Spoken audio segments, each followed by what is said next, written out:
Hey, welcome into the Week 5 edition of the Playbook Pundits videocast here on SiouxCityJournal.com. I'm your host, Zach James. Assistant Sports Editor Shane Lance this week is on assignment. Coming up in this week's show, we'll go through the stat leaders throughout the Siouxland area, and we'll recap some of the games that went on Friday night, and we might even preview a couple games that we have our eye on coming up this weekend.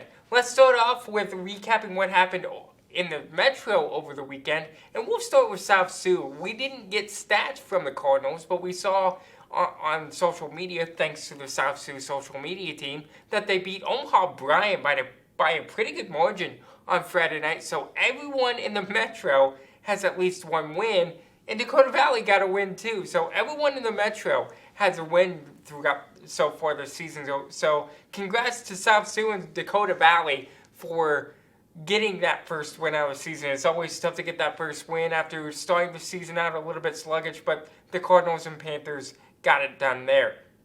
Sergeant Bluff Fulton defeated East 35-7 on Friday night. Their offense was just clicking against the Black Raiders, and the Black Raiders defense didn't really have an answer for the Warriors, so the Black Raiders were off to a strong comeback after losing to Harlan last week. West lost to Abraham Lincoln on Thursday night. Sioux City North got their first win over Bishop Heelan since the late 1990s on Friday night with a homecoming win over the Crusaders, and it was a really good, cool scene to watch.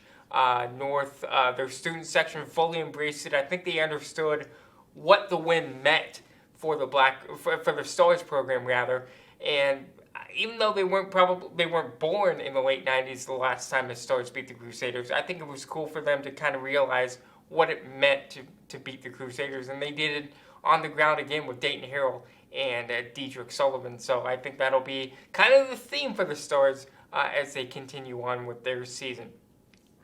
In the Siouxland, West Lions and Central Lion, George Little Rock in the Beef Bowl to take that win, and OABCIG's regular season winning streak came to an end with a loss to Southeast Valley.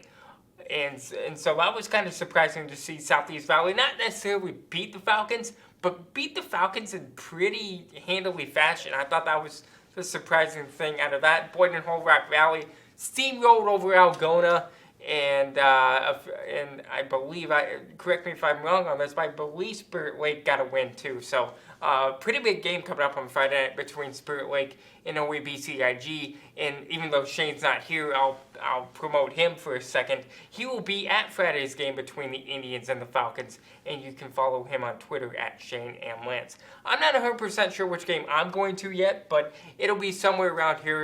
It's going to be between Woodbury Central and Lawton Bronson, or Sioux Center traveling down to Sergeant Bluff to take on the Warriors. So we'll let you know during the live stream at 5 o'clock on Friday where I'll be going in. If you want to watch that live stream, by the way, check out SiouxCityJournal.com. We'll be right here at 5 o'clock for you. Shane will be back on the other side to kind of help me out tread through these waters.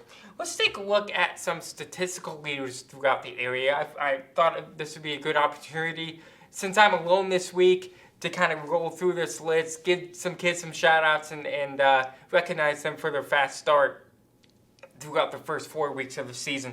Let's start off with overall touchdowns. The state leader is Eddie Burgess of Montezuma. I know Montezuma's not in our area, but I just kind of wrote down who the state leaders were in each category, just to give you a gauge of how far behind those certain kids are the state leaders. And Burgess is the state leader in Iowa with 36 total touchdowns. Our area leader in 9th place is Mason Dix of New Ofonda. He has 19. Jackson DeWald, who, by the way, will be our Siouxland Athlete of the Week this week. I wanted to save him for wrestling, but he just had a monstrous game on Friday night, so we're going to give him some recognition. And he's on this list, 1, 2, 3, 4 times. So if you're on the state leader list 4 times, you're having a pretty dang good start to the season. So we'll recognize him as our Siouxland Athlete of the Week. And by the way, just to pause here, our Metro Athlete of the Week will be Will Lohr of Sioux City North, the number 1 runner for the North Cross Country boys team. He was the homecoming king last week for North, and he also led the Stars in the Heartland Classic down in Pella. So I thought that was a good opportunity for him just to recognize him and his accomplishments that he's had as a Stars runner. But just continuing on with the list, DeWald is 12th in touchdowns with 18. Cale Ortman of Remsen St. Mary's has 15. He's tied for 19th. There's like 11 guys who's tied for 19, so he's in a pretty big mix there. And tied for 30th is Falcons quarterback Beckett DeJean with 14. All-purpose yards, DeWald is the area leader in that category too with all-purpose yards. He has 1,045 all-purpose yards through 4 games. West Senior Drew Benson is 26 with 791, and River Valley's Ethan Thomas has 716 all-purpose yards. Now, if we kind of transition to passing yards, Burgess is a state leader in that with 1,190 yards. Sergeant Bluff Luton junior quarterback Tyler Smith is the area leader. He has 1,018, counting Friday's win over the Black Raiders. West Sioux quarterback Dylan Wiggins has 912. East quarterback Luke Longvall is 22nd in the state overall. All classes, this is all classes by the way. He's 22nd in the state with 848 passing yards. Dallas Clunder of Woodbury Central has 817. He's 28th in the state.